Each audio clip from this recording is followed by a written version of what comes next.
مخاطبین عزیز، درود بر شما. میخوایم در ارتباط با رشد کودک صحبت کنیم، مخصوصا رشد در ابتدای تولد.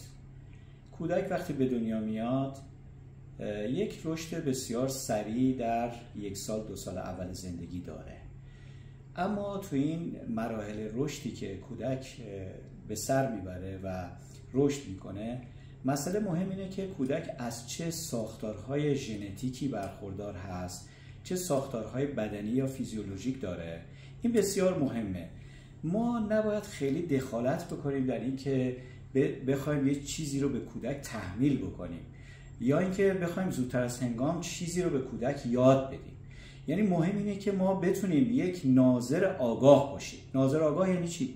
شاهد رشد لذت بخش کودک خودمون باشیم بدون اینکه بخوایم یک مسئله رو به او تحمیل بکنیم. خصوصا در مورد یادگیری ها، کودک ما به موقع همه چیز رو یاد میگیره. مثلا راه رفتن، نمیدونم سینه خزیدن، یا نمیدونم از پله بالا رفتن. یک تجربه هست که یک دانشمندی امتحان کرده، این که کودک در 6 ماهگی اومده پله بالا رفتن رو که هنوز براش زوده بهش یاد دادن و معمولا کودکان در 8 ماهگی میرسن حدودا.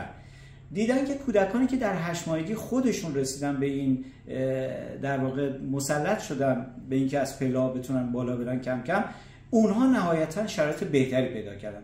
بنابراین این به ما درس میده که ما چیزی رو به کودکمون تحمیل نکنیم و شاهد لذت بخش رشد کودکمون باشیم.